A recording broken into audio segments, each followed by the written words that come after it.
Okay. I guess I could have waited another minute till everyone got back to do the Good. official start, but there's Gray. So that's important. Gray's got to be here. Nikki's here. And Nikki is the co-author of tonight's topic. Okay, there we go. Because a long time ago, we were talking. A long time ago. I don't even remember the exact how it went, but Nikki said, yeah, but what if someone doesn't have that optimism? Nikki, can you remember any more about how that conversation went exactly?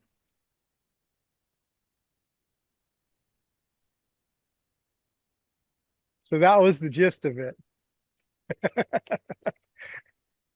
Nikki said, oh, yeah, what about that? I'm like, oh, you mean you think people might not have that? Oh, okay. Gotcha. Silly me. Here I am in La La Land just thinking everyone's freaking on par with everything. No problems. Stuck in my own mental habitat.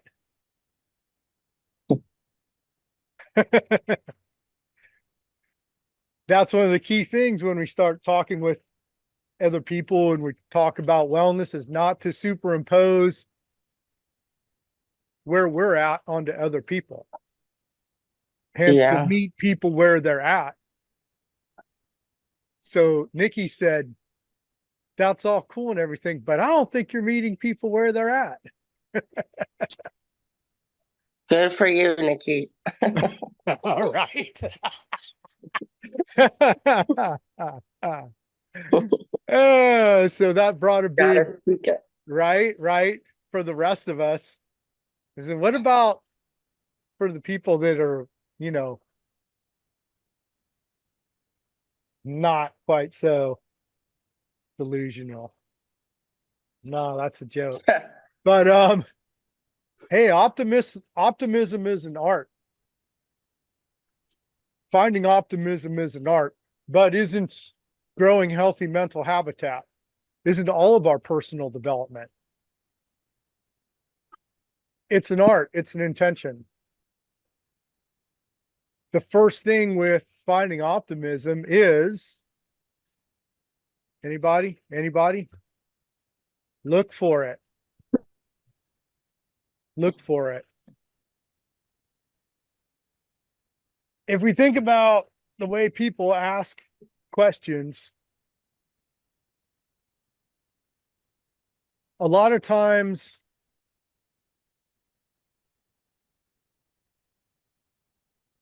people aren't really asking the questions with the respect that the question mandates. So how can we be optimistic? How can we be optimistic? The first part is not to ask that question in a theoretical term, in a theoretical connotation. And this is maybe even another workshop in itself, but the respect that we give to questions. The questions are the reason we exist. I'm being a little bit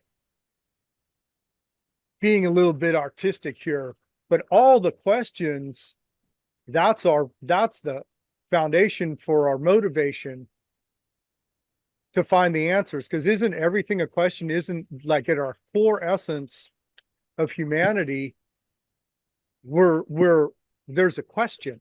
There's a question. So I'm hungry. How do I get food? I'm tired. When can I go to sleep? How do I find out?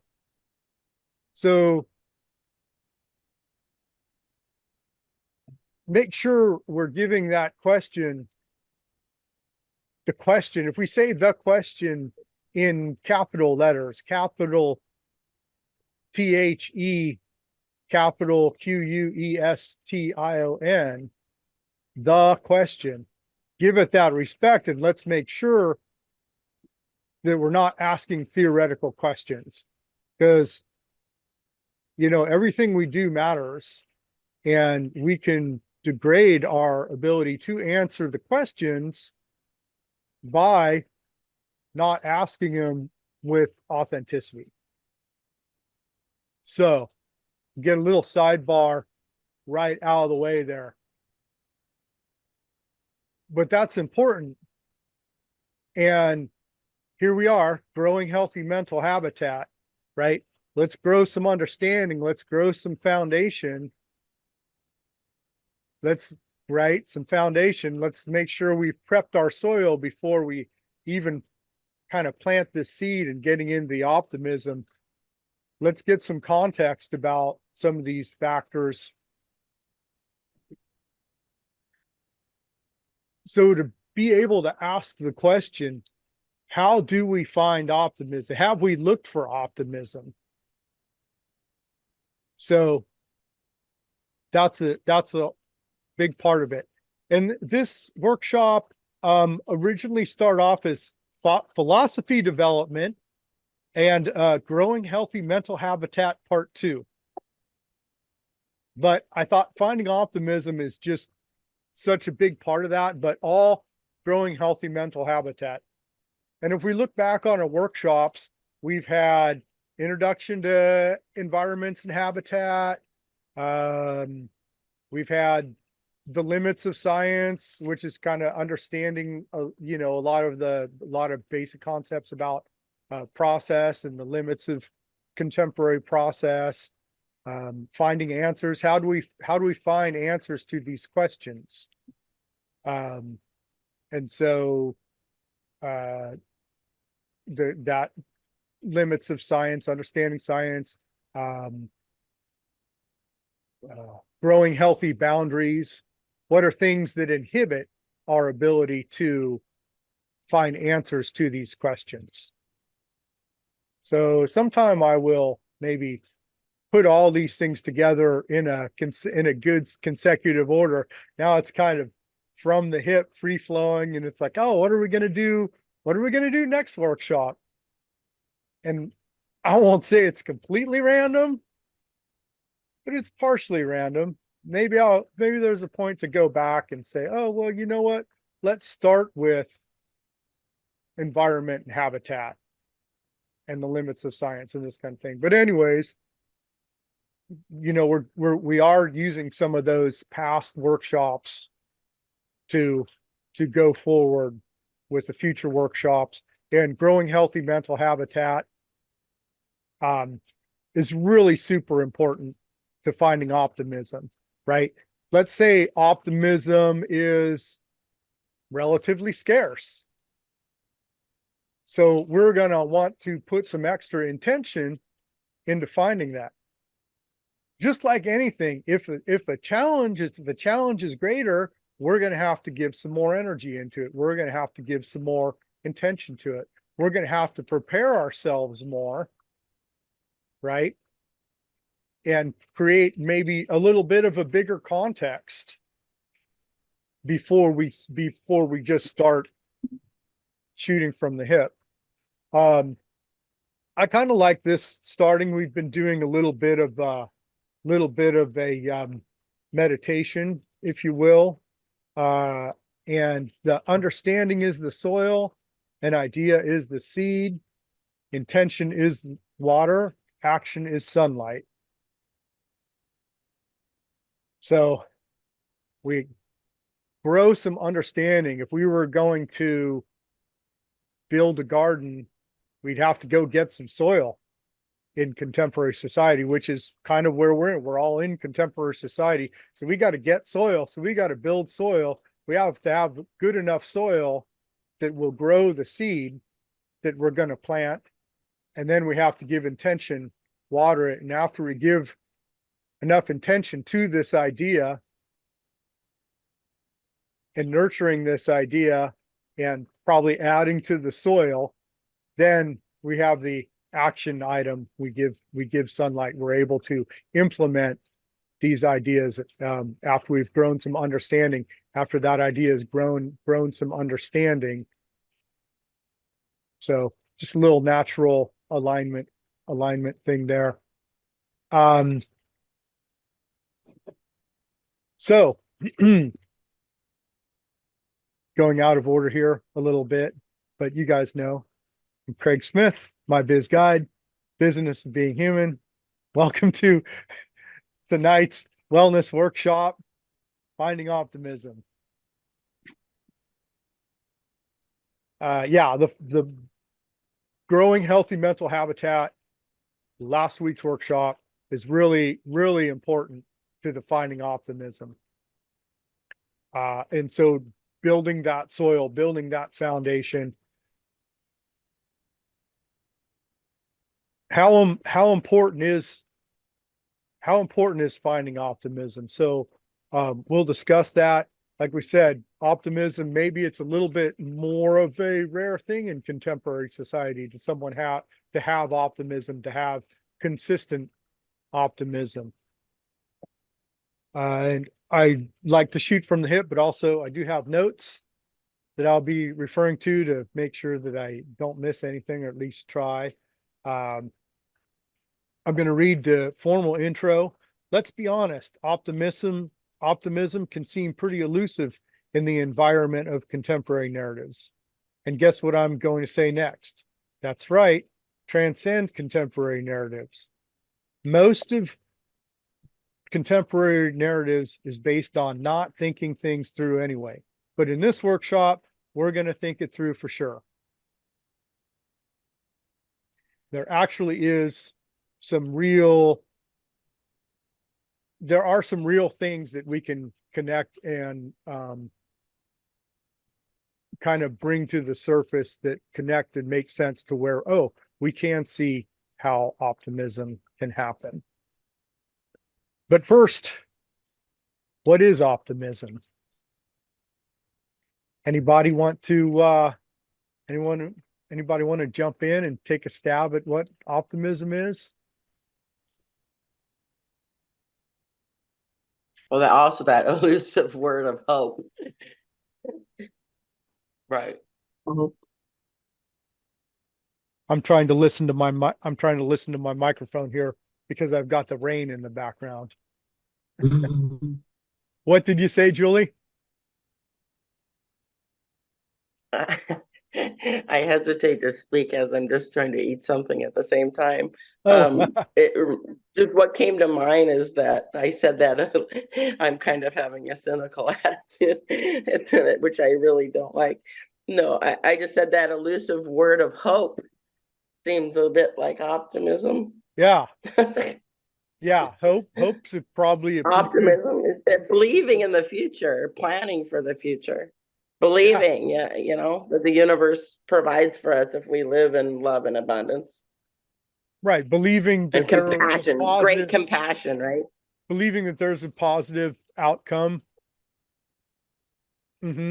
Yeah, definitely. Believing in the workings of the universe and the energy that we put in and get back, and believing that will all come together if we're in the right, however we speak of it these days, energy, frequency, everything matters. Words. It does. It does. All those things add up. And if people aren't super familiar with optimism, we could say that, maybe the opposite of optimism is that lack of hope, that lack of confidence that things Yeah. will end up okay. Yeah. So part of, like I said, is deconstructing contemporary narratives, even around what that is. And some of these bigger picture things that don't get addressed like I always will go back to the state of the planet and the human's impact on the planet as a whole. Some of those things are bigger than us. So let's transcend one of these things about really finding optimism and transcending contemporary narratives is let's transcend our personal impact and that it's emotionally overwhelming, because when we have a part to do, when we have a life and death challenge, I think one of our workshops was embracing challenge. When we have a life and death challenge, that transcends our own personal emotion. Not that it's not emotional, but we have to look at the importance of what we're trying to do. When we're trying to help humans understand our thought process, because all the challenges that we're talking about are all human centric. They're not existential. When we're trying to do this on behalf of all the non-human organisms, we transcend our own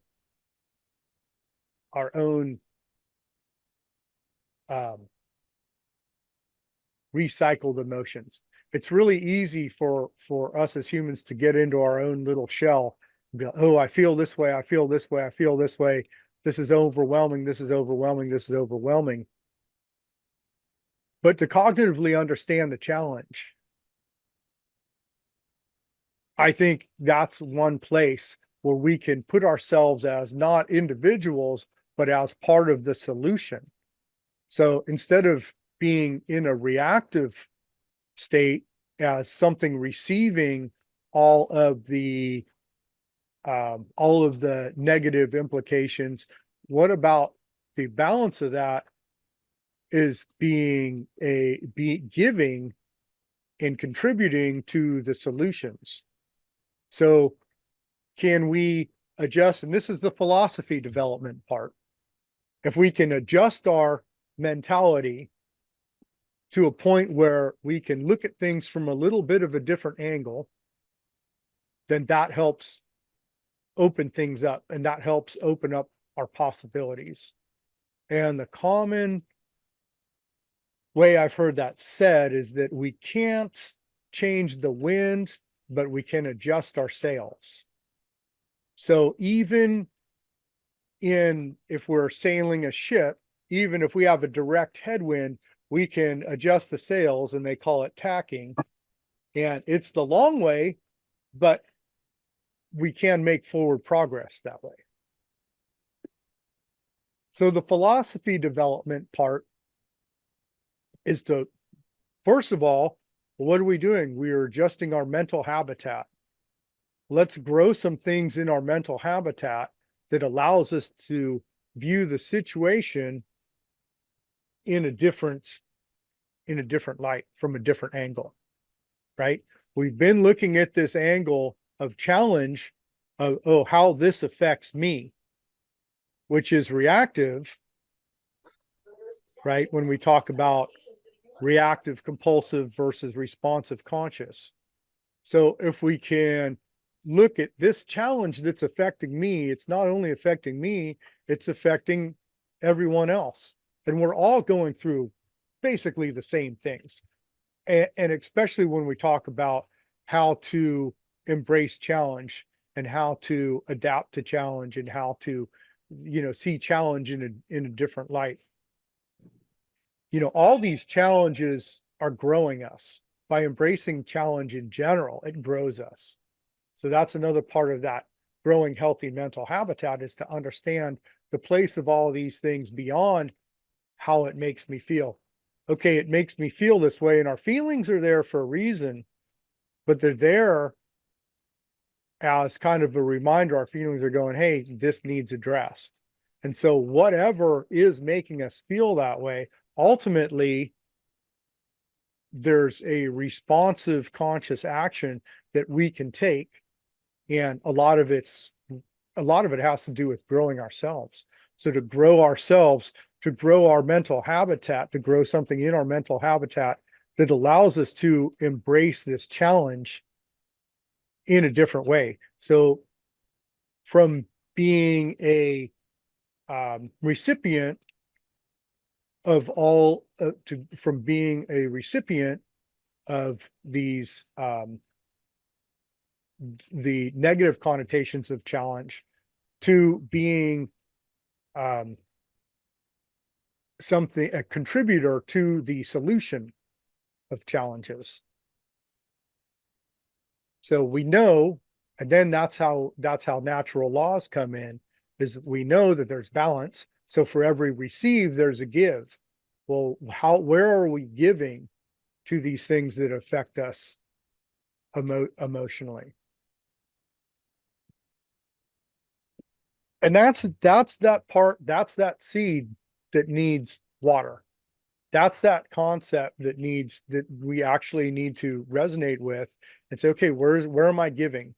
Where am I giving? What part am I the solution to these things that not only affect me, but affect other people? Where am I the solution to it? Wow, there's a lot of shitheads in the world, and it makes me sad to see all the shitheads in the world being shitheads. Well, where am I helping? Where am I able to make a difference there?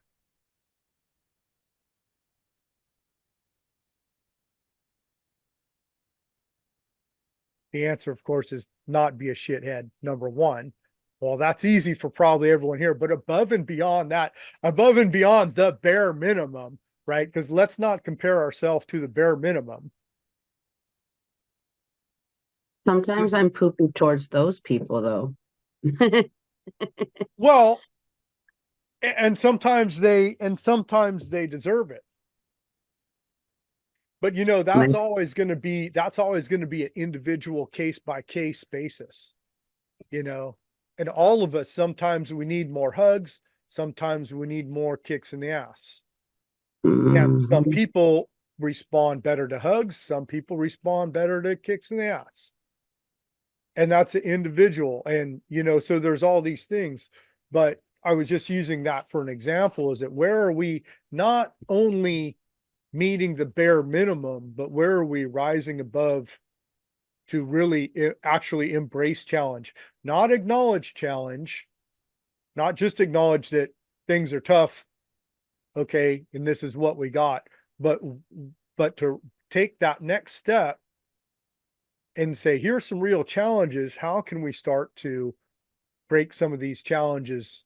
How can we start to break some of these challenges up? How can we start to grow through some of these challenges?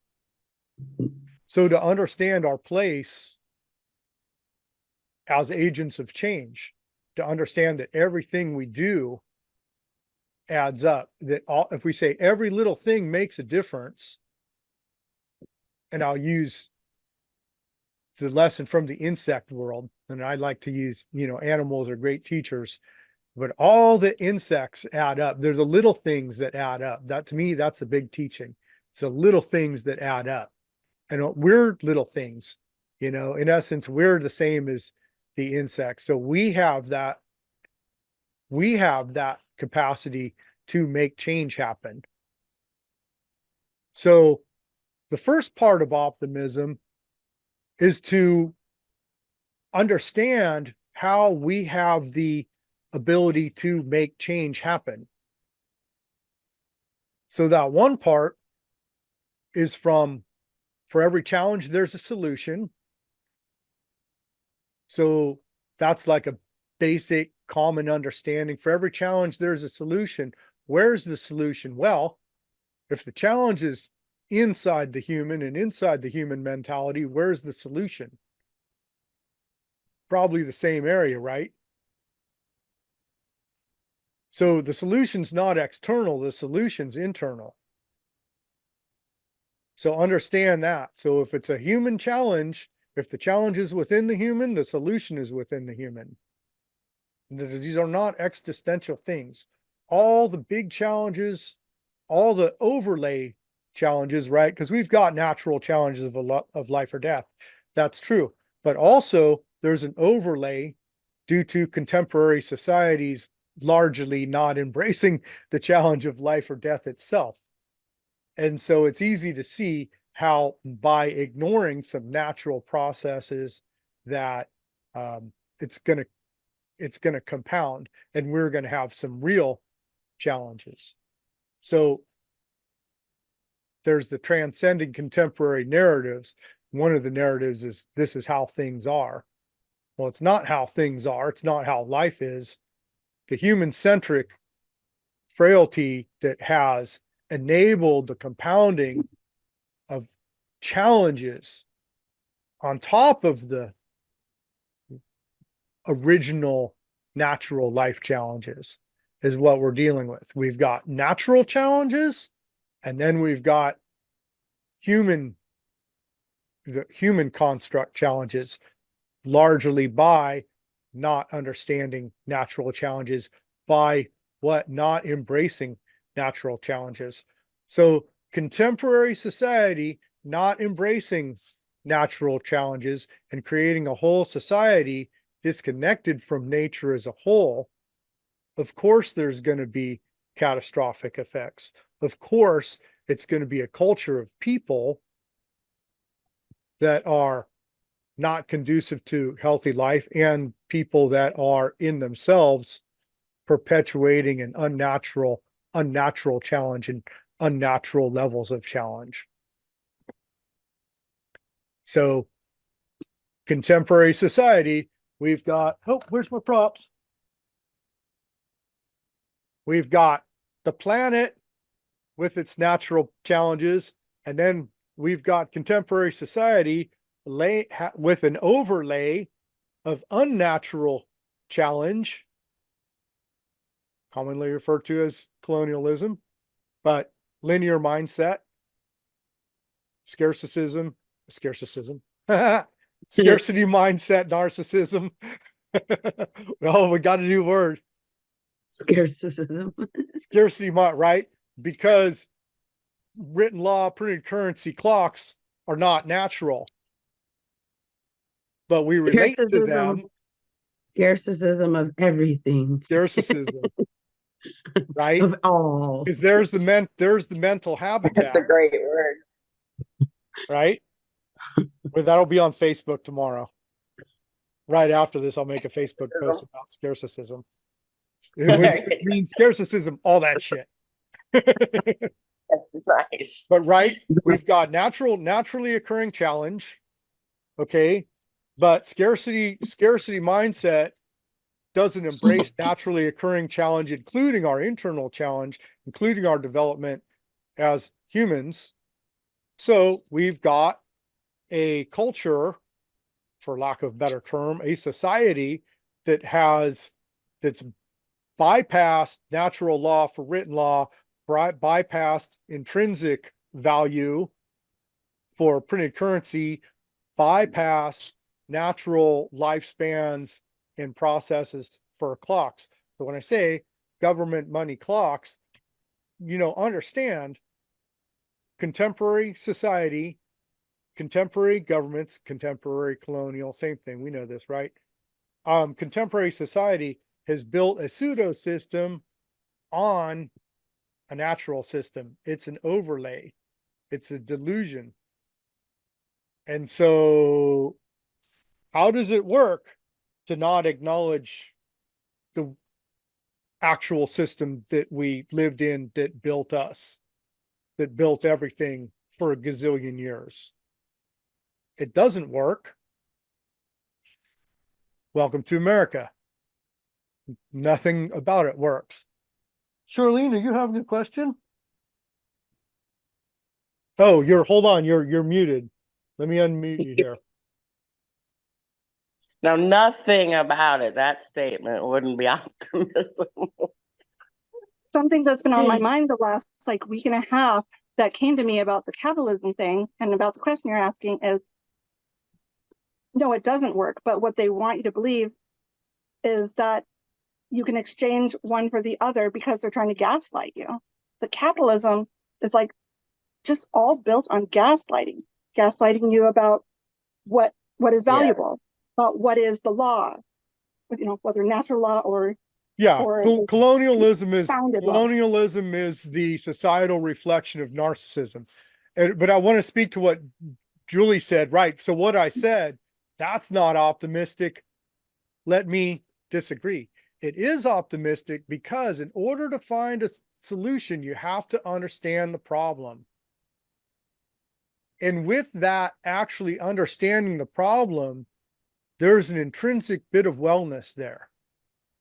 There's an intrinsic bit of wellness that's connected from us when we have that aha moment that, oh, this plus this equals this. And when we can clearly identify, see, Julie, what we're doing right now, we're hunting. And false narratives is the prey. And we're hunters. And so we have to understand the environment that the false narratives live. And we have to understand their habits and their habitat. So when we understand these things, then we grow this confidence. I know where these false narratives lives. I know where these false narratives come from. It's no longer back when I was 17 and the only thing I could say is, well, this is all bullshit, meaning everything. And that's all I had to work with. So, okay, well, this is all bullshit. Although true, I mean, mostly true. It's not addressing it's not understanding the concept to the degree that we need to understand it in order to find solutions.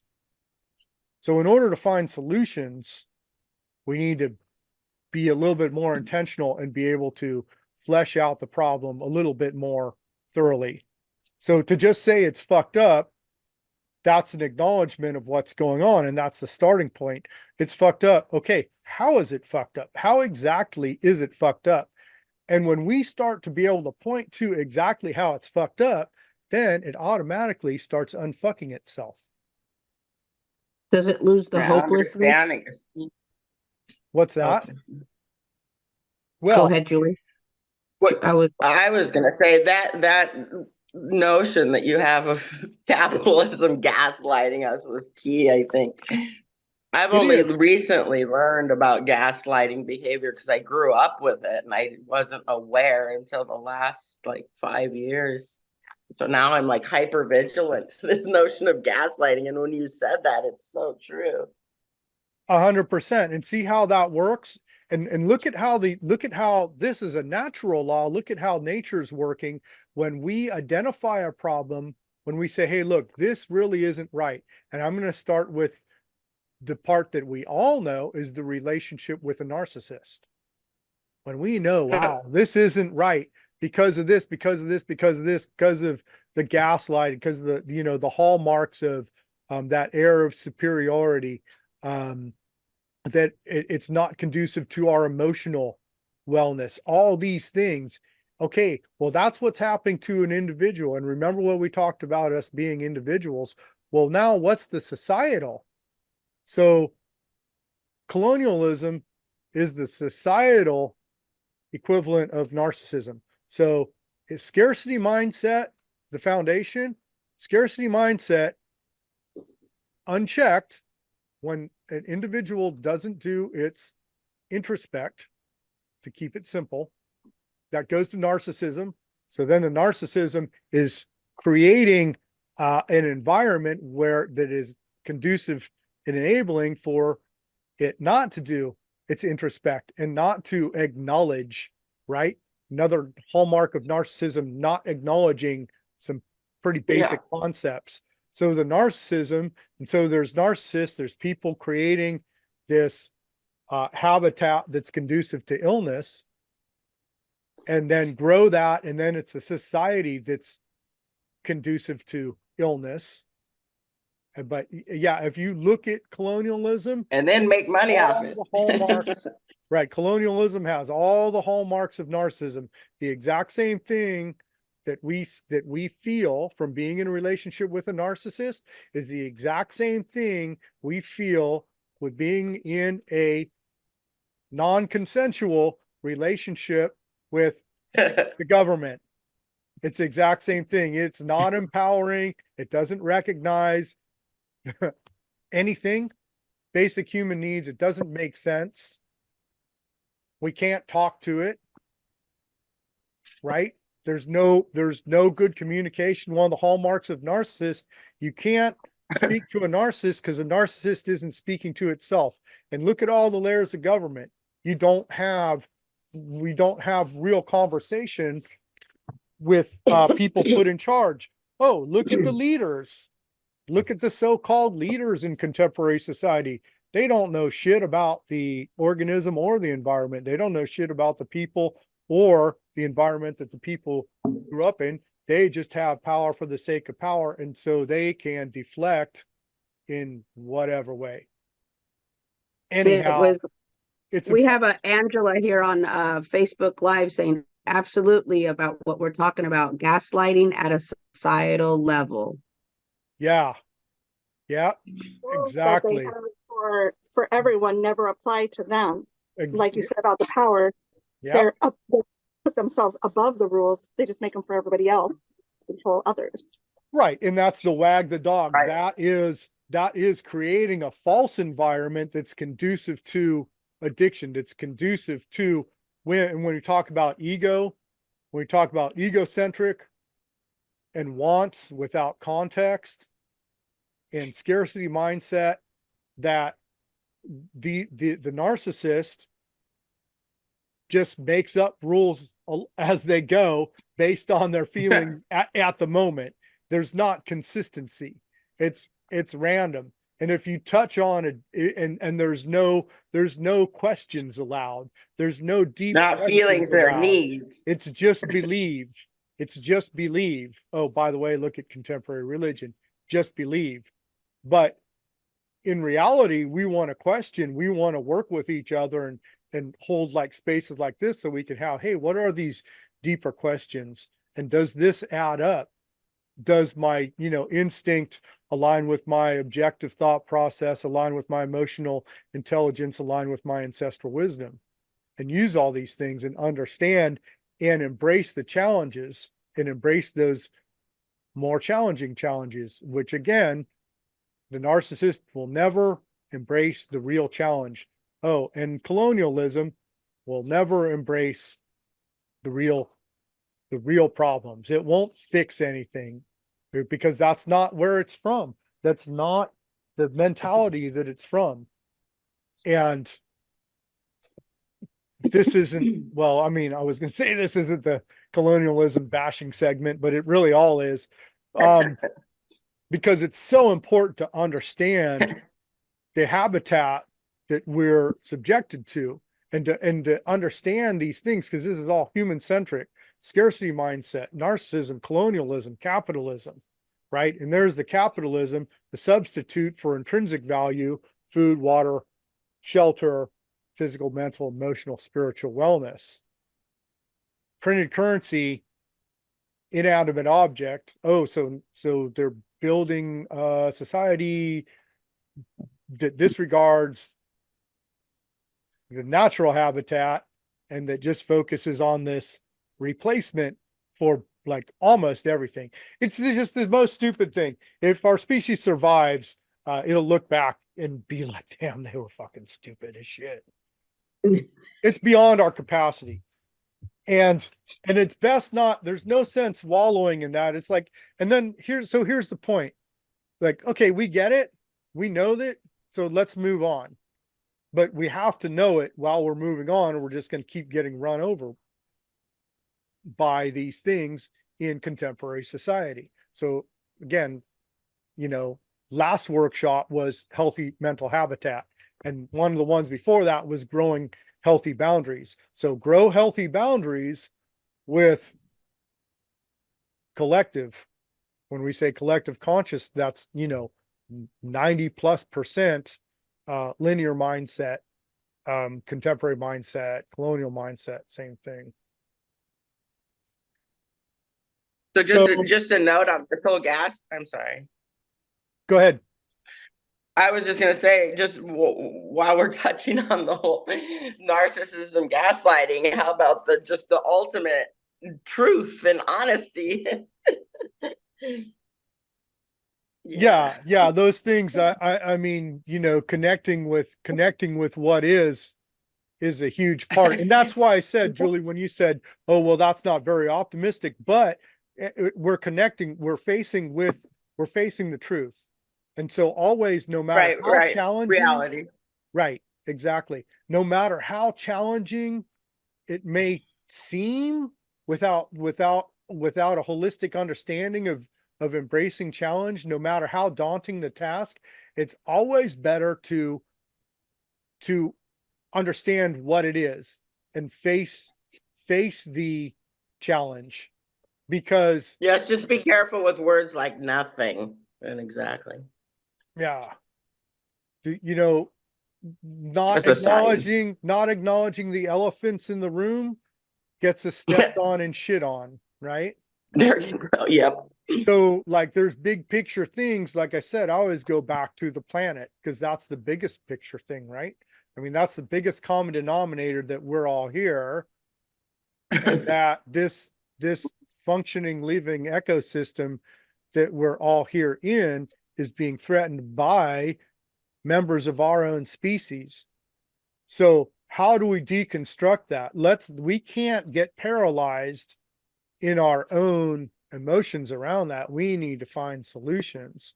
So, and talk about a big picture, there's process that we need to go through to unravel this.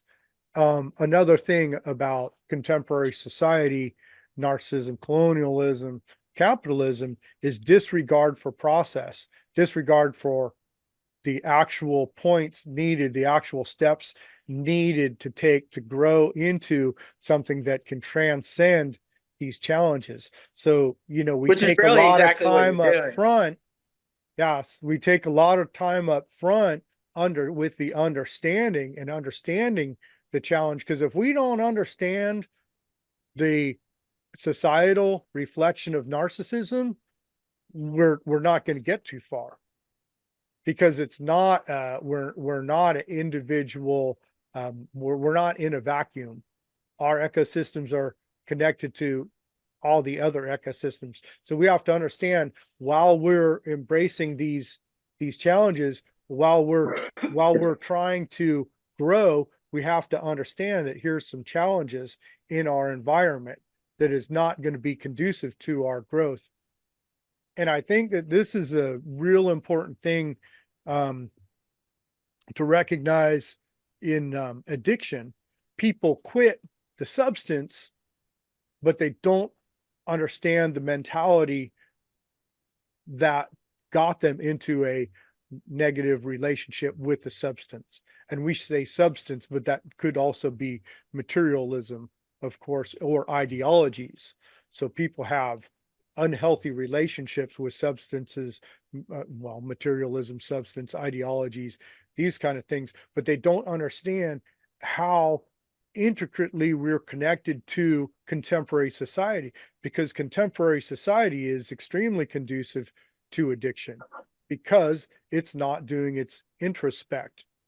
Addiction 101 is not doing the introspect and looking for quick fixes, looking for external fixes instead of internal growth and healing.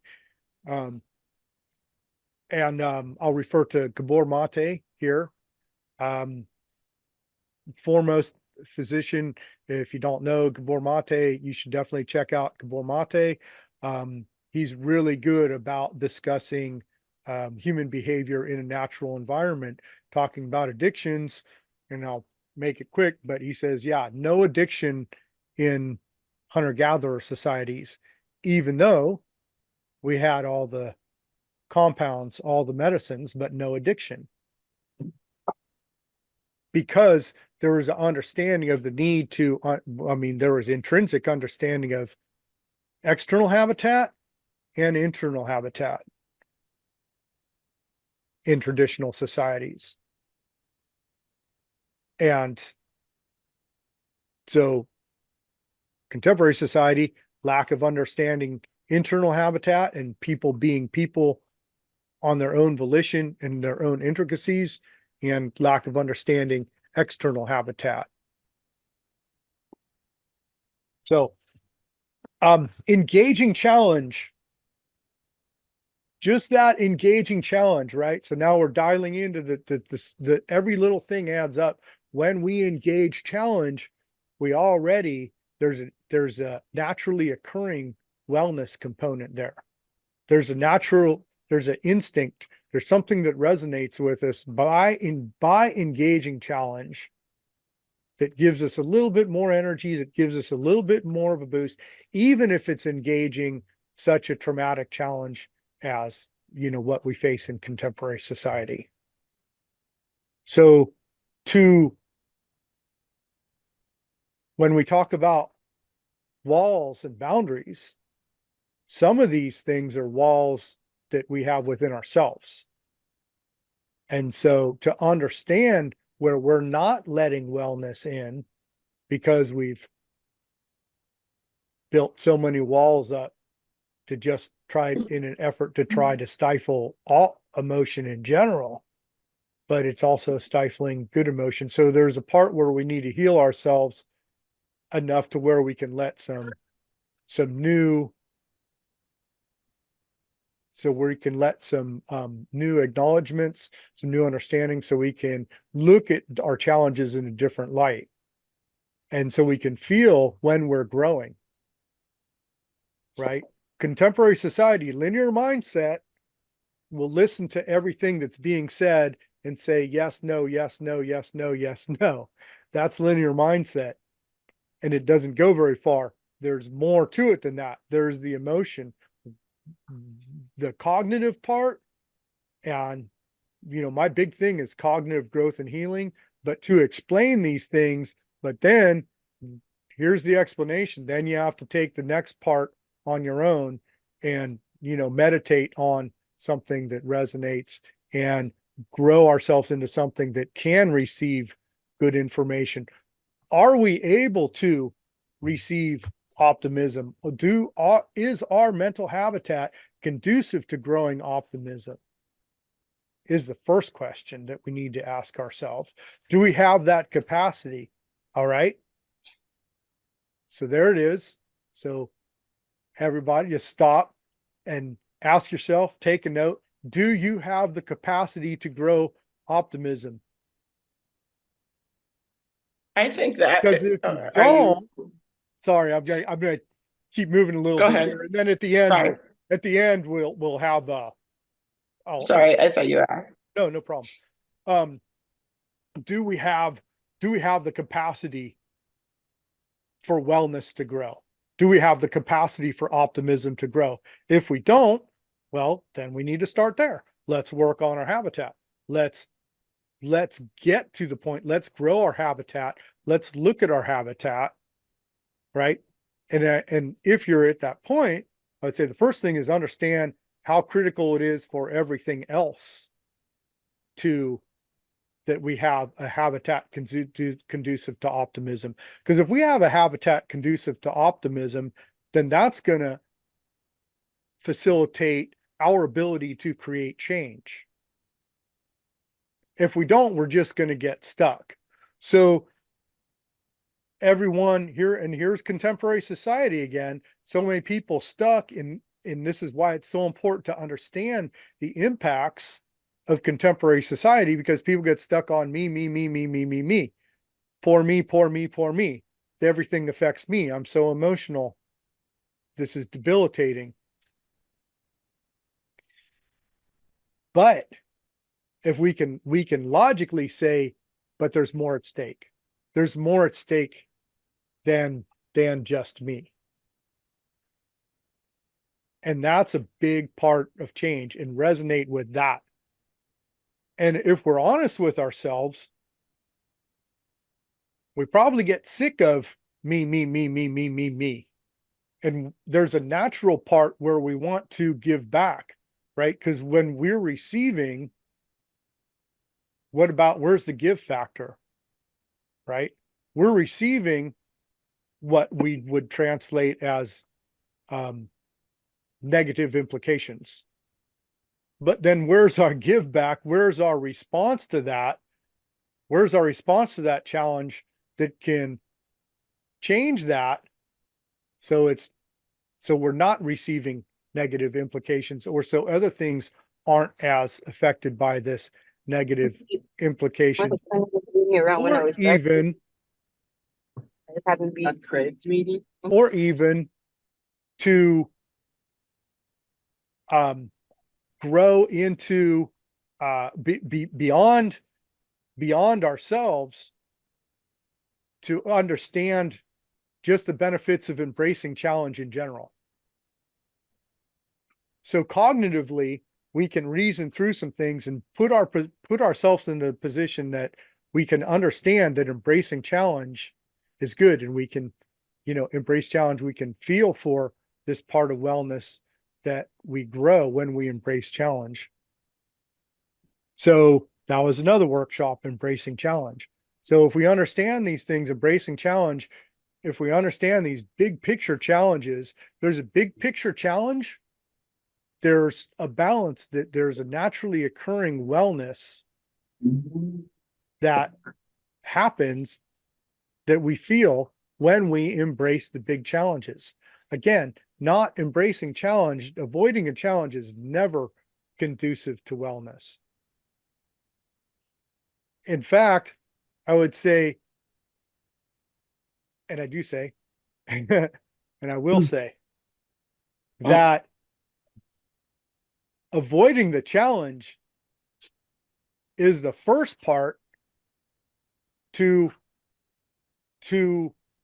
illness and not feeling up to par. All right? Bear with me. When we avoid the challenge, we're not exercising our challenge embracer, right? When we exercise our challenge embracer, that gives us confidence. With confidence, we get what? Today's topic Growing? is? Optimism. We get optimism. Okay. Yeah. When we grow our confidence, we grow our optimism. How do we grow our confidence if we're not embracing challenge?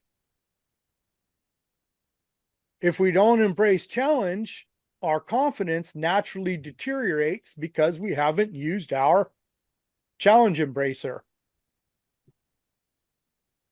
We lose optimism because we don't see how things can be okay, because we're not used to trying to make things okay. Okay? Right? So we degrade from not embracing challenge. Oh, by the way, welcome to America again. Because colonial society would have us die of atrophy on the couch. It's devoid, it has mostly domesticated challenge out of the human species. No natural challenge. No hunt and gather. So how are you? Go to the store. Right? So think about all the things, no paying attention to natural processes, no hunt and gather. We could just do that because that's eliminating huge swaths of engaging challenge and understanding process. If you looked at the last part of this conversation from Big Overlay, we've been going through a lot of process, a lot of intricate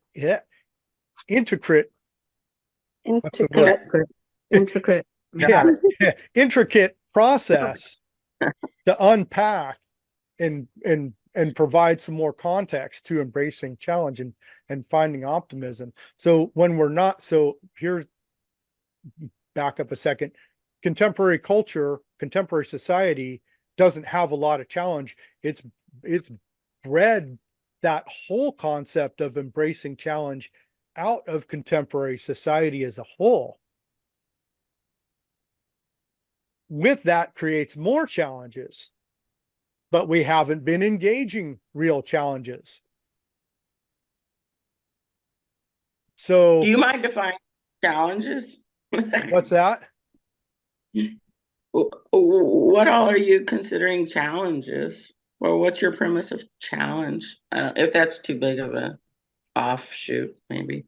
Yeah, we could, well, I'll do just a little bit on that, but then I'll refer You you do back. later. I'll refer you back to that workshop. Oh, But you did one on challenge of challenges? life or death. Challenge of life or death in contemporary society. Again, hunt and gather. We're looking at our species from how the species evolved. Our species has been hunter-gatherers for 99.999% of its existence. And then you can't just take a species off that trajectory and expect it to do good. Right. Because we're looking at things from big picture perspective. Why is the species imploding? Why is the species destroying its habitat? Disconnect from internal, disconnect to external. I mean, why is the species Disconnect from each other. why is the species as a whole suicidal? And this, and what are these things that shaped us? What are these things that grew the species up until this point 200, 2000 or 12,000 years ago, however you want to say it, doesn't matter. It's short amount of time the species got off its evolutionary trajectory. Now, that's another sidebar, but challenges, embracing challenge. I got it. Right. And understanding, embracing challenge and embracing natural challenge versus engaging with narcissist. Engaging with narcissist, beating head against wall. Overcoming, understanding why engaging a narcissist is banging head against wall, is embracing the real challenge. So there's like a symptom, and then there's the real challenge. Like a symptom is we don't have enough money. That's a symptom.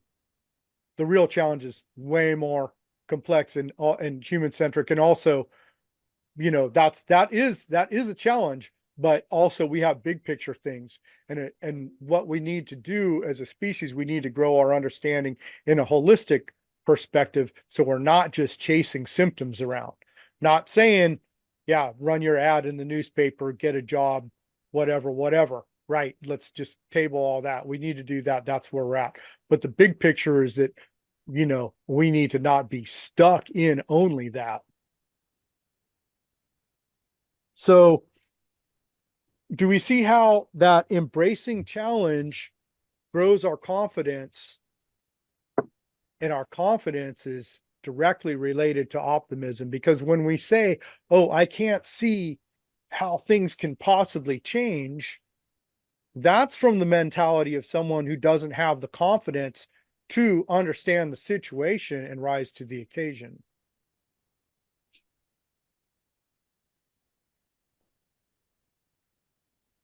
So in that, I want to point to this part of, to give some context to that statement. Stephen Hawking's assistant, can't remember the guy's name. I just remember this one part, but he's like has 200 degrees in rocket science, metaphysics, and whatever else. You know what I mean? I mean, the dude's like, and 2 million IQ. The dude's sharp dude. But he said it took him Doesn't give him emotional months. intelligence. It took him 6 months to get to the point where he could understand what Stephen Hawking was saying, to understand the formulas that Stephen Hawking was putting forth. So, but that person had the wherewithal, he had enough confidence, he understood the situation, so that he knew that if he just kept at it, he would catch up and understand. Not saying he didn't have any doubts along the way at all, but I just think that that's a really good example of some of the things that, some of the context when we talk about embracing challenge. It might not be that we just grab it and get it and go. And as a matter of fact, that's kind of how I start this workshop a lot of times, that all these conversations are not, I get it, got it, go, take it with me, repeat it. These are ongoing conversations, and there's many layers to this. And there's another contemporary overlay that we just repeat information, but that's not really a holistic understanding. That's not being proficient in our application of our understandings. So here's some more process. We're looking at the contemporary narratives and contemporary false narratives, because that's pretty much what we're saying. When we're saying contemporary narratives, they're all false. And ideologies versus how things really work. And how do we really live on this planet? How do we really function? How do we find optimism? So embracing challenge grows our confidence, which grows our optimism. We just need to differentiate between embracing challenge and banging our head against the symptom. And this is when I say government money clocks are symptoms. The challenge is the mentality that created a society that revolves around those.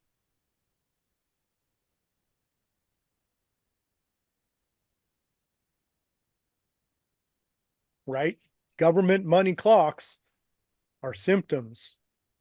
So we can bang our head against those as much as we want to, and try, and we cannot make things work solely in that construct, because it's a construct that doesn't recognize the natural factors that those are a poor reflection of, doesn't recognize natural laws and things intrinsic to life and things that hold intrinsic value and natural lifespans, the clock.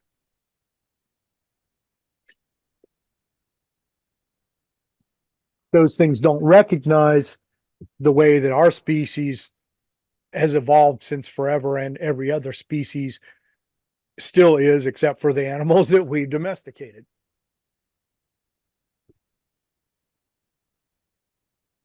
What was that? Everything except the animals. What came before that?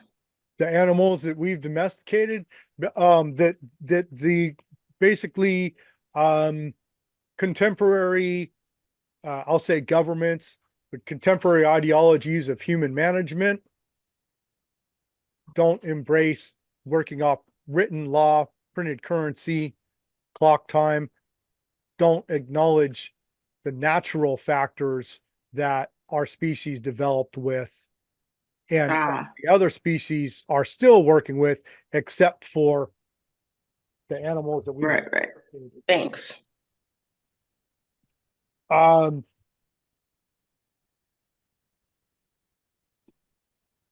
Yeah. Where do we look for optimism? Probably somewhere. It's probably around the challenges that inhibit optimism. Something to think about. What inhibits us? What inhibits optimism? I'm going to say contemporary society as a whole, the place of our species as a whole. So the finding optimism is embracing the challenge around why. Why is our species, why is contemporary society not conducive to optimism? Isolation, not connection. Yeah, there's a lot there. There's a lot there.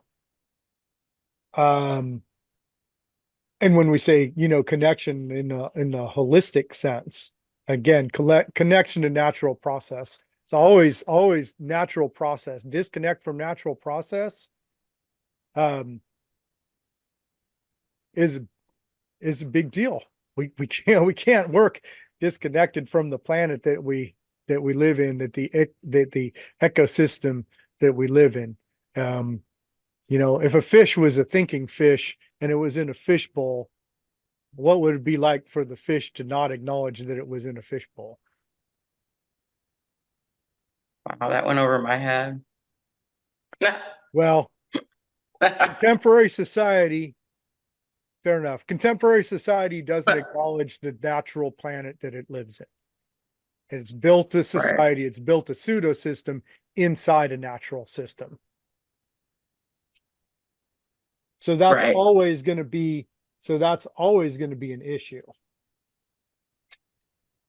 And so so what I was saying is it's really important to acknowledge natural systems and grow a relationship with natural systems and natural processes, including challenge. When I say natural laws, connection to everything, sustainability, challenge, balance, ebb, flow, cycles. And that challenge, so if we ignore any of those things, if we ignore connection to everything, if we ignore sustainability, if we ignore balance, if we ignore cycles, if we ignore ebb and flow, if we ignore challenge, there's going to be disconnect right off the bat. So not embracing challenge, ignoring the challenge is a huge part of not being able to find optimism, because where's the optimism that we're trying to find if we're ignoring challenge? How do you ignore the challenge and find optimism connected to the challenge? Again, where you might be ignoring optimism? challenge because you're isolated and you don't have support. Well, where do we find optimism is in the challenge. Because otherwise, why are we looking for optimism anyway? There's a challenge that seems overwhelming, right? So our optimism has to be connected to that challenge. You can't just have optimism out of the blue without it being connected to the challenge. Why are we even having the conversation? Craig, check the Facebook Live. Check it real quick. Me check it? Yeah. I can't. I'm not even on there. Oh, The it's just Facebook saying Live that. people, or if you can translate for them, that's great. But No, I'm saying it's lost its connection. That's all. oh, it has. I think so. I think might have. It said something about that means that on your end it's glitching. Oh well, Okay. On that's we go. all right. Yeah. This is the important group. It's working on my end. Okay, So- cool.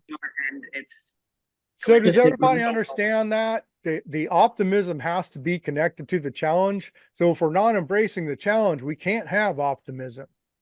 Like there's a way things function on this planet. Like things work. Oh, finding optimism, here's a big part, is everything works perfectly on this planet. It's an intricate system and it does what it's supposed to do. So we're on this planet, so there's a way things work. We just need to find it. It's not that it's not existent.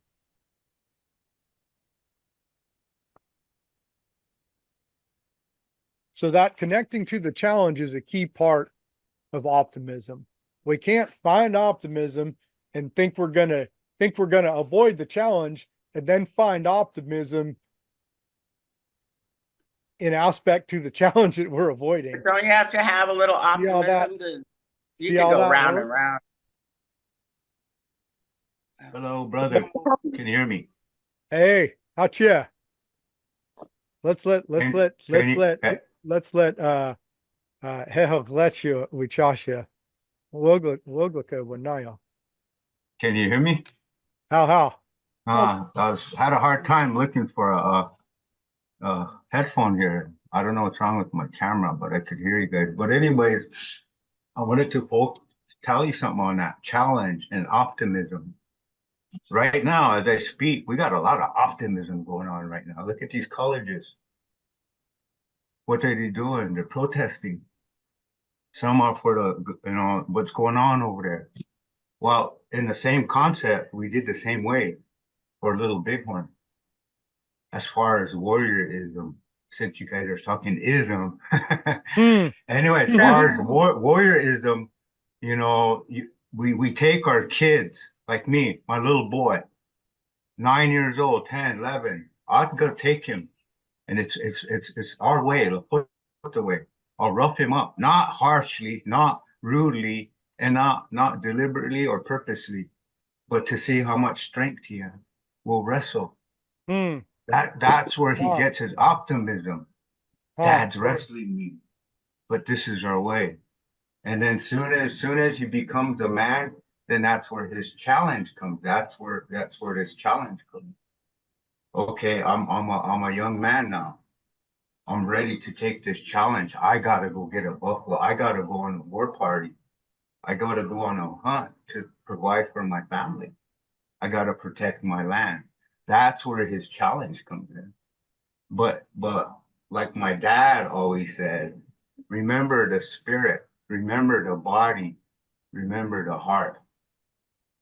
Oh, Najiki, your spirit, that's the most heavily part in your body. And when you get a challenge, he said, how do you think those warriors were? How do you think their hearts were when Little Bighorn was happening? That mind was challenging that heart. Can I do this? I need to do this. The heart was, telling the body, dude, revving up fast. I gotta do this. I gotta help my people. I gotta win. And that's that part of that warriorism. And Little Bighorn didn't happen because, oh, a Custer's coming. No, it happened. It just happened. And the man, like they said, the man was pretty much dumb for a general. But in retrospects of all of that, when you think of warriors, you think of men. It's not like that. Women too. Women have their ways of becoming warriors. Look at Susie shot in the eye. She fought along with her husband. And then she got wounded in that bighorn. But she still gets to wear a wapota, headdress, or war bonnet, if you want to say it in this US government tongue. But as far as challenging and optimism, that's going on right now. Look at these young people. We even have professors that are going to jail because they have an optimism. But now they're challenging it. Now what do we got? The contemporary colonial government, though. They're using the law in the school system when they have every right to do what they're doing. I got asked, who do you take up for? I said, nobody. The people of this country know now what it feels like to be a Lakota, how hard we struggle, and we're still struggling.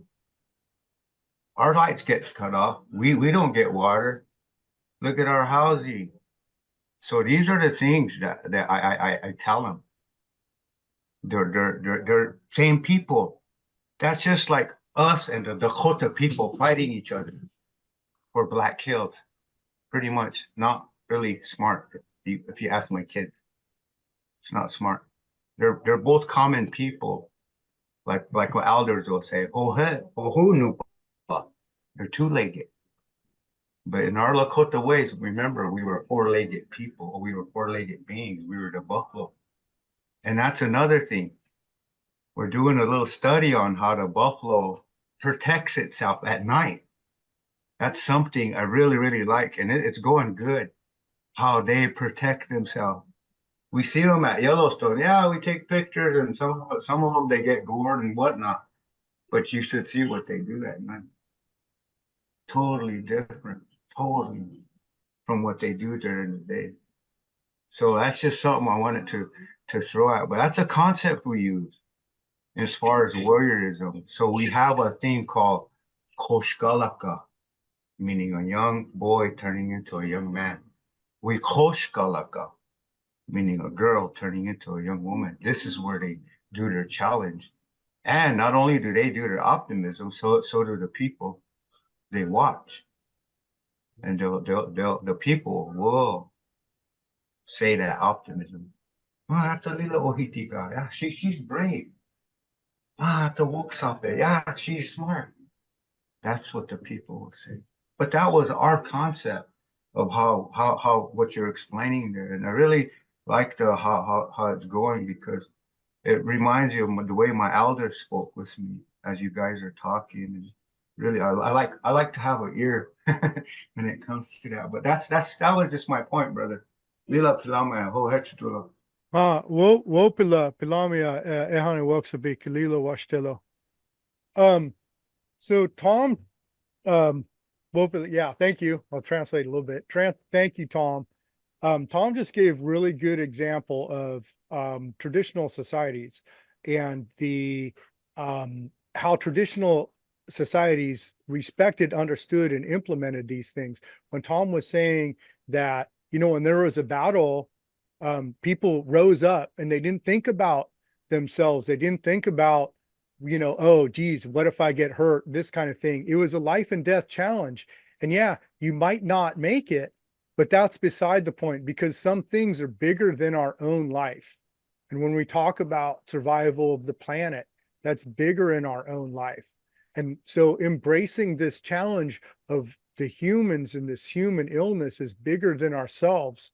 So embrace that, and embracing challenge. And when he was saying about all these things that traditional societies have, that, like, you know, learning how to improve is all about learning how to embrace challenge and respecting that challenge, and even engaging that challenge, these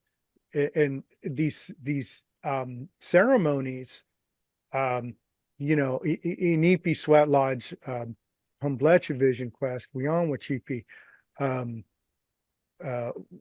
Sundance, all these things are embracing challenge. They're all where traditional societies recognize the importance of challenge and did things on a regular basis to increase our ability to engage challenge and increase our aptitude, our adeptness, our confidence. Because when we do it enough, that optimism is just a naturally occurring thing. Optimism isn't scarce when we're used to embracing challenge. If we do something like, I'll use a personal example. I'm an arborist. I've been an arborist. I climb trees for a living and have for over 30 years. I don't know if I have optimism that this is going to go right. I have confidence. Like, I know it's going to go right. It has to go right. So that optimism is, I think, a little bit of a stepstone to confidence also. And those things work together. We gain confidence, we gain optimism.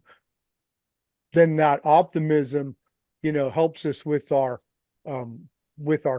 growing our confidence.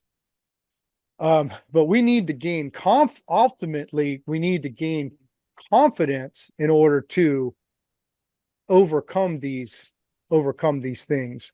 You know, optimism, we can manufacture a little bit of optimism. We can do a little bit of a story, tell ourselves a little bit of a story that, oh, well, it's going to be okay. But when we understand everything, then then that little story, then we start to bring in reality. So true optimism, or, and I'm going to say in confidence, is based in reality. And the reality is that when we grow ourselves, we grow into beings that can embrace challenge. And the other thing, and probably everyone here is, because I say it so much, but it's heard me say disengage from linear mindset. Linear mindset will say 1 + 1 + 1 + 1 + 1 + 1. But that's not actually how we grow. When we grow, it might be 1 + 1 + 1 at first, but then we start to grow exponentially. And when we start to see everything, all the different factors and all the huge different things come together, when we start to see, oh, scarcity mindset, narcissism, colonialism, capitalism, when we start to see all those things, when we start to see disconnect from internal environment, disconnect from external environment, again, we're hunting, we're tracking this pathogen. We're tracking this pathogen inside the psyche of the Homo sapien, so-called, So, when we start to do these things, we start to gain confidence in our understanding, because what is the key pathogen that the human species is perpetuating in this narcissism, colonialism, capitalism? It's lack of understanding. So as we grow our understanding, we can see where understanding's not growing, right? There's our habitat again. There's understanding our habitat.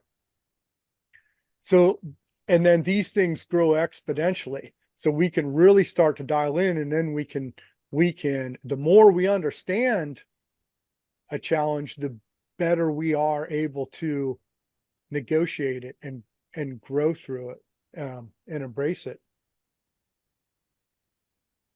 So that is a real important component. And yeah, thanks, Tom, because I speak about those things in traditional societies this, and traditional societies this, and how we evolved in a species. But then here's Tom, that someone and I see some other people here from traditional societies that really have a connection to how we lived, how all of us lived in hunter-gatherer societies for 99.99999% of our existence, and even contemporary science said, and this is my background is in like natural sciences. How did the species evolve? What's the habitat that the species evolved in? And when we see, oh, here's these things in traditional societies that had all these challenges, and now contemporary society is having a challenge within itself. Contemporary society, can't fight its way out of a wet paper bag it created. That wet paper bag being the ideology of colonialism. And that's not even a real thing. It's an ideology. Just because, of course, you're not going to do well. Of course, a species isn't going to do well if it doesn't recognize its natural habitat. So that understanding, the more we understand, the more we can see where lack of understanding. And then another, hallmark of narcissists is that cognitive dissonance. And to go all the way back to the beginning of the workshop, is that the cognitive dissonance is disrespecting the question.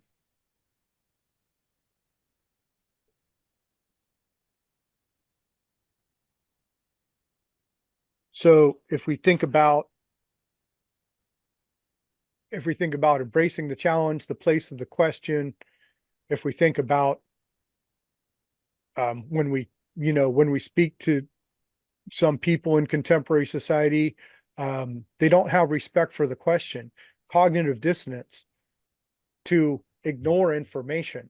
Well, if you're ignoring information, you're ignoring the question, is basically what it is. As they don't want to answer the question, so they're ignoring information about it.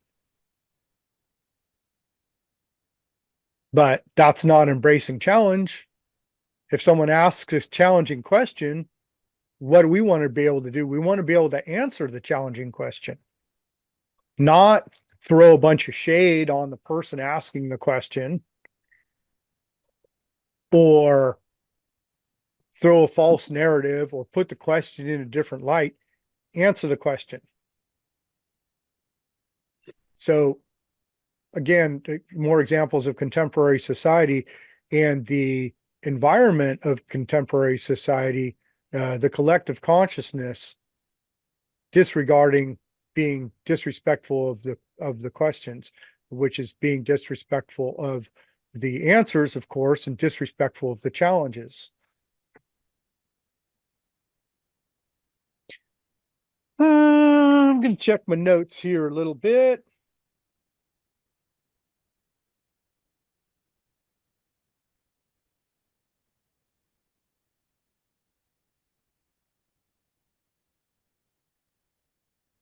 The other part of the finding optimism is depression, hopelessness, that a lot of that depression, hopelessness stems from the negative connotation that there's a lot of work to do, that which is another societal overlay, which is another contemporary society overlay or colonial overlay, because it disregards the challenge of life and death, that you can't sit back and say, oh, well, sure does seem like a lot of work to save the planet. It's like that right there. That's where someone has to do the self-talk and say, okay, so you're missing, you're literally disconnected from reality. The reality is, if there is a life and death challenge, we engage that. And so when we say that this fight for survival, that this embracing challenge has been domesticated out of contemporary society, that's one of those points that we can say, look, contemporary society doesn't even acknowledge the challenges because it's so far domesticated away from natural processes that engage these challenges, and traditional societies and traditional societal structures and cultures that engage these challenges, that understood challenge, as a whole, as an integral part of our species development. So now contemporary society will sit back and know that there's a lot of things wrong, but has no idea how to address them because of, like a litany of things. But that's one thing. And what I was saying about that, when we engage our challenge, contemporary society will say that, oh, well, all these challenges, it's like this challenge and this challenge and this challenge and this challenge and this challenge, like they're each an individual day out of our lives. But in actuality, that again, there's, linear time, linear mindset. But in actuality, when we start to engage the challenge, we're already growing. So our healing journey isn't just like, oh, I'm going to do some work on my personal development, and after 3 years, I'll be to a place like retirement. It's that once we actually engage in our healing journey, our wellness starts right then. So, and then we grow exponentially. So these are some things to understand when that the difference between a natural cyclical and true understanding versus relating to contemporary narratives.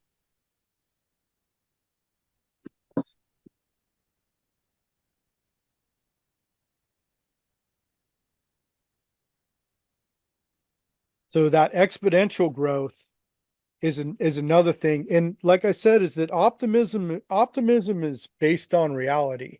Confidence is based on reality.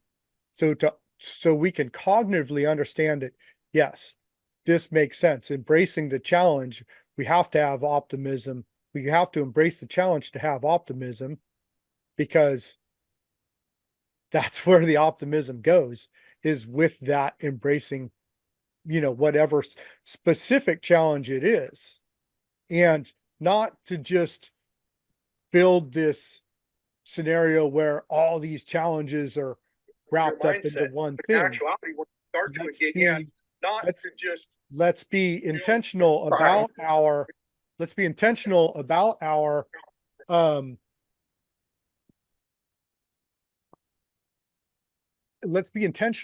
our embracing challenge and dissect it. Like when we say, back to the elephant, when we say, what's the best way to eat an elephant? One bite at a time. So not just to stack all these challenges, people are mean and they're killing the world, and, not just collecting all these negatives, but pick one, the thing to do would be to pick one and see how it can fit together. And for all those, let's say pollution, for an example. There are things happening to, and I think that that's probably the biggest one, and it's a huge one. First of all, it's a life or death situation. So we can't sit back and say, well, can we do it or not? So that's our first part, to make sure that our mental habitat is conducive to optimism. So we got to check our mental habitat always. Mental habitat, mental habitat, mental habitat. Then the other thing is, let's look at some real factors that there is technology that is literally cleaning up the ocean, that's taking all the ocean, that's taking all the trash and gathering it up. And now there's plastic eating microorganisms and insects. The other thing is, if we embrace that challenge, if we start heading that way, is the only way that we're going to find solutions.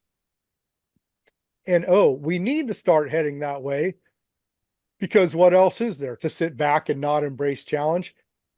For sure, nothing's going to happen if we don't embrace challenge. So there's some things, so there should be a little bit of optimism in there. The other key is exponential growth. As we understand these factors, and especially, communities like this, where we're really discussing the challenges and trying to grow, people and other people are doing this. Obviously, when you see these big garbage gathering ships out in the ocean, taking in all this trash, and you see individuals with cleaning up a whole beach, there's that. And if everybody understands the importance of these things and understands this exponential growth, and understands the imperativeness of that, we can make change happen.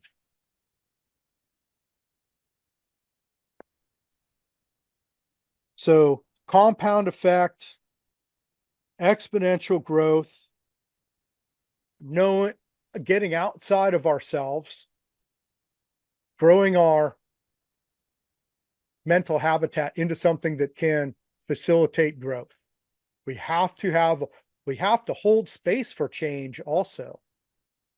And that's another meditation, which is, in line with that, having a habitat conducive to understanding, conducive to a good outcome, having a habitat that will allow positivity in.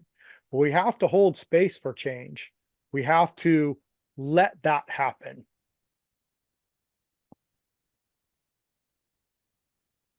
Another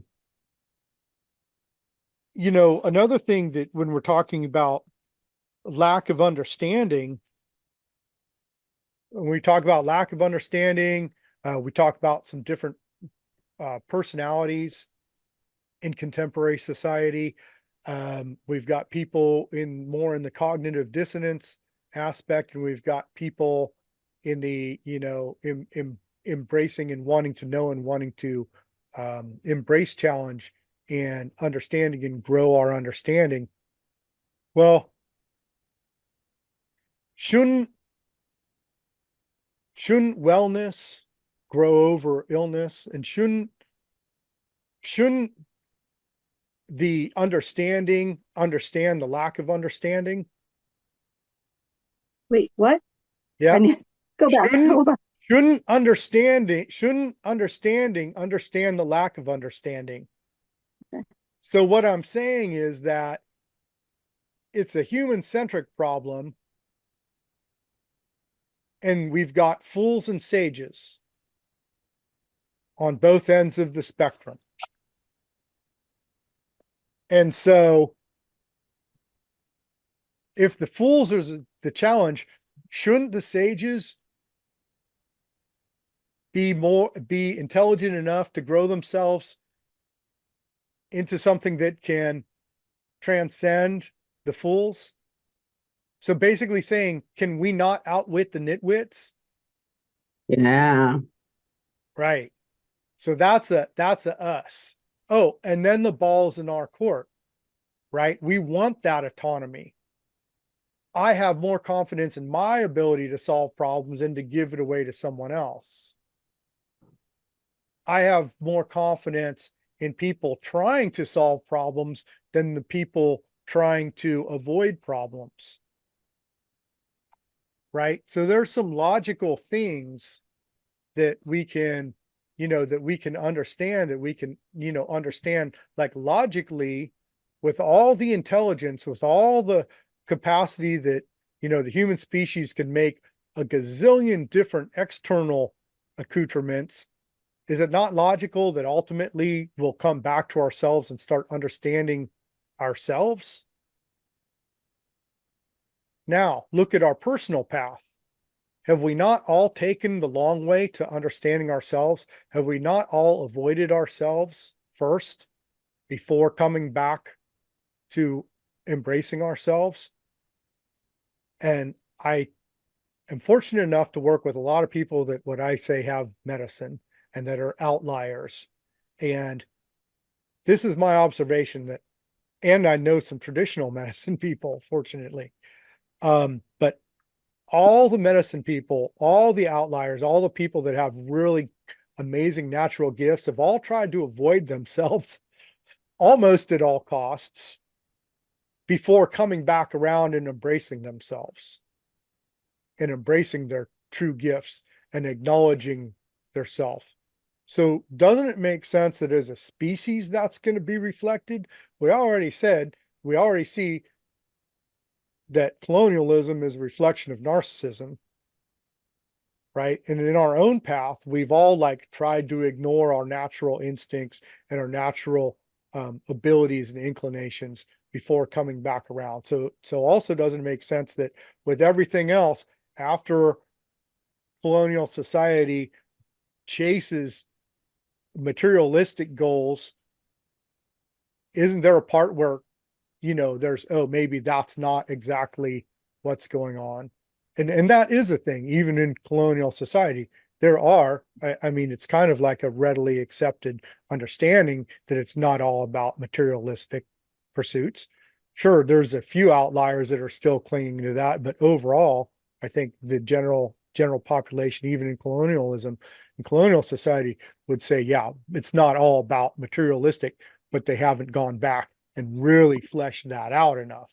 It's like, okay, that makes sense. Now what? Right. If something makes sense, then there's the next part to implementing it. Like that idea is again the seed. And then we have to water that seed with intention. If something makes sense, oh yeah. See you, Tom. Whoops, missed him. Tom just logged off. Just to say that, oh, well, this government's not working. Why is it not working? This printed currency system's not working. Why is it not working? This materialistic pursuits isn't fulfilling. Why is it not fulfilling? So that's the part that, again, if we circle back in this conversation, that the linear mind will say, oh, here's information. The information makes sense. I'll repeat it. And then that means I know it. But that's not actually what's going on. It's layers, and things that make sense, that resonate with us, we grow, and we're always adding understanding to them until there's an action item attached.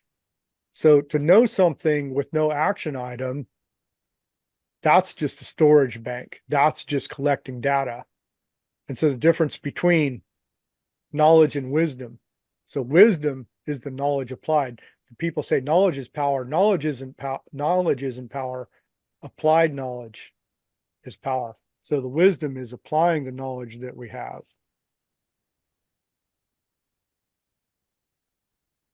Good point. And talking about human, because this is a human-centric issue, our core essence, humans wouldn't be here if it wasn't for our capacity for objective thought process and logic. Humans wouldn't be here if we didn't say, oh, you know what? We need to work together. We need to build tools. We need to build shelter. We need to do these things as a community. We wouldn't be here if it wasn't for our cognitive thought process. So when we're talking about some of these things, even with someone who's back to the technical term shithead, that is engaged in cognitive dissonance, isn't it somewhere in all of our genetic makeup is something that resonates with intelligence, that wants to be smart, that wants to solve problems. Even the scarcity mindset, the narcissist, they're still wanting to solve a problem. They're going about it the wrong way. They're not embracing their problems, but it's still the same core thing. Their solution is ignoring the challenge, which doesn't really work, but it's still a reaction to the stimulant. It's still a reaction to the challenge. So ultimately, that speaks to everything all humans want to understand. All humans, deep down, the core essence of humans has this desire for understanding, for things to make sense. One of the parts of lacking optimism is hopelessness, that things don't make sense. Where can I think, if I could just find some way that things make sense? Well, I think that we've gone through some of that, but if we can find where things make sense, if we can find where things work, if we can say, oh, okay, well, I need to grow my habitat in such a way to where I can see things different. I need to practice looking at things from a different angle. That makes sense. So that making sense, that core part of our intelligence is key. And that resonates with people, even though they might have an overlay, because the overlay is always going to be smaller than the core essence. So our core essence is everything else. Our core essence is life on this planet. Life on this planet, works. This planet works. For humans, there's a very large cognitive aspect. So if we can say things that make sense, even to people that aren't used to hearing things make sense, even within themselves, it still resonates on a deeper level. Just like they say, telling a story, resonates with people when we're explaining something, storytelling, because it resonates with our core essence. Or a fire, being around a fire is something that resonates with people's core essence, because it represents so many things in our genetic memory. And when I do business of being human, that's a foundation for that, is that trade represents so many things in our genetic memory. So embracing challenge resonates with our genetic memory. Intelligence resonates with our genetic memory. So can't the fool outwit, can't the sage outwit the nitwit? Can't we grow ourselves? Can't, through understanding, while we're understanding, we're growing ourselves exponentially. People not engaging are not. So doesn't it make sense that if we keep growing our understanding exponentially, eventually we'll be able to lap the misunderstanding? Yeah, the sage should definitely be able to smoke out and smudge out the fool. Right. Right. That's what I'm saying. That's what I'm saying. Isn't effort and intention the way to grow through the lack of those things? You need the collective numbers and powers once again, and it all seems about community support and all. It is, and there's the part where, you know, if these things are there, there's you know what we call the um uh what do we call it? It has to do with balance. It's the tipping point where the collective has enough understanding to make change, so that change happens internally within the consciousness of the collective. The consciousness, when enough people in the collective have enough understanding, relearning of how life actually is, then these things that are superimposed, governments, printed currency, clocks, all those things can fall back into line. But it has to come within. It has to be that actual understanding. When people really understand the difference between relating to a clock and relating to lifespans, printed currency versus value, natural law versus written law. If people understand those, they'll naturally fall into context, because that's not saying that the written law, printed currency, and clocks don't have any place at all. It's not saying that. And it's not saying they're inherently evil. They're not. They're brought on probably from lack of understanding, but the context, just like everything, our growth puts things in perspective. So our growth around even the biggest challenges puts them in perspective to when we talk about, you know, even, you know, global pollution. Our growth, our understanding, our duty puts that in perspective, or puts it in a place where we don't even need a perspective and we're going this way. And when we get it to that point, when we engage in something on its full merits, when we engage a challenge of life or death, then our energy is increased. And that's when things change. But we do have to take the challenge for the intention, engage the challenge with the effort that it deserves and mandates. And so if there's a challenge to, you know, life itself, if there's a challenge of life or death, we have to engage that challenge with a life or death energy, which isn't just to sit back and say, well, if this plus this plus this plus this equals this. We have to use all our facets. We have to use our instinct, objective thought process, emotional intelligence, ancestral wisdom to grow into these challenges that face our species. We have to use all of those things. So, hey, Shante. Hey, Shante.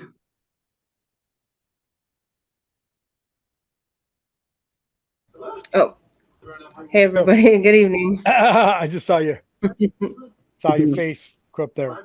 I think what I'm gonna do is, man, I have articles to read. I'll read just a couple of articles because I thought they were good when I put them down. Let's see here.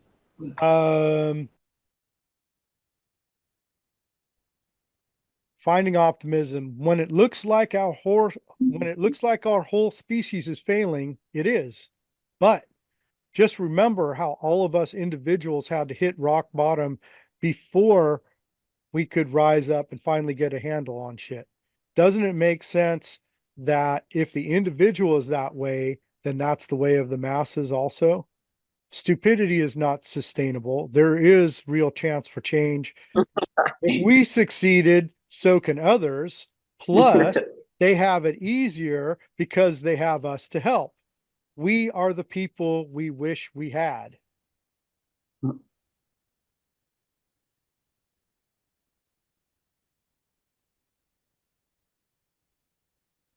Keeping in mind the big picture isn't just a group of words to throw around so people think we're woke.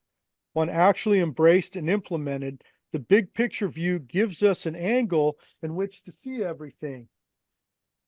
for instance, if we look at the total time span of humanity, we can see that the folly of unsustainability is actually very new, and that it may seem overwhelming only because we look at it from this time. Also, looking at the big picture of logic itself, doesn't it make sense that beings holding the intelligence to put people in space would also have to acknowledge the Earth's natural processes too? How long can true intelligence deny the most basic realities as best we know them? Stay focused on the big picture and raise the tide. And then there's that perspective, and I got this perspective too. This is really what we're looking at. It's all this thing. Can you guys see what that is? That's my placeholder. That's my placeholder brain. Got the placeholder brain and the placeholder globe, right? It's all perspective. If we look at things, and we've got examples, I bought these on both on Amazon. This is not new shit. Look, here's perspective, here's perspective, right? Perspective. Remember what we were talking about? Get outside ourselves. Here's good examples of perspective. You know, does everybody, if everybody just got two of these, we'd be okay, right? Because they have the perspective. Sounds simple enough. Craig, can I coax you into repeating something you said while I was gone? I wanted to memorize it and write it down. It was, I don't remember what it was. It was a particular quote, if you remember. If not, it's okay. I thought I would remember it Particular enough to. quote. One. It's something you said only within like the last 2 minutes. And I thought I would remember it, memorize it, but that's okay. I'm sure it'll come back up eventually. It'll probably come back up eventually. Yeah. Trees. Sorry, I have to interrupt. Yeah. Palm trees. What's I that? love Oh yeah, joining us. palm trees. Love them. I'm like, the workshop just got better. Right. Right. Thanks, Jordan. Yeah. Yeah. Thank you. Jordan just stopped by for the after party. That's the best part. I was watching on Facebook. Oh, were you? Cool. Yeah. So I'm just reading some of these articles. We're going a little bit over. Finding optimism, steering with intention. The only reason the government is still here is because people don't think there's any options. All the time you feel stuck could be time spent thinking of actual strategies that would facilitate the transition out of this system into a real one. And if people were, quote unquote, used for or used to doing important things like cleaning up the planet instead of simply monetary generation, that would go a long way. It all comes back to intention. Where we think, we go. The intention is simply to make money, and our intention isn't clearly defined. Funny thing about intention, though, it can't be negative. In other words, our intention can't be, I don't want. This dovetails into, it's not only that we need to think about what we're thinking about, but we also need to think about how we're thinking about it. So let's grow this intention meditation into life to align us with intention with the big picture sustainability, or perhaps just personal sustainability, if that's where you're at now.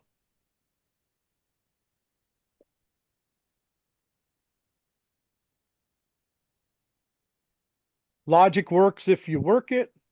It's illogical to believe that the logical can't outgrow the illogical if they just put their heads to the task.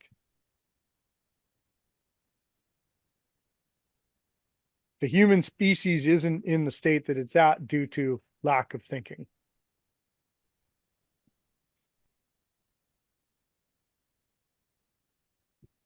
Optimism won't come looking for you. It won't jump up and down shouting, here I am, here I am. It won't show up like a genie because you wish for it. You have to look for it. Just like everything, you have to actually do the work.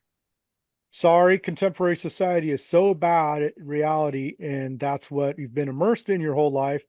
But this is what's up. There is real world based on our energy. And it really gives back if you do the work.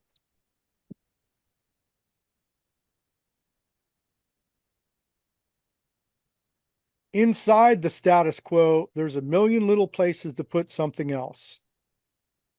Look for those places.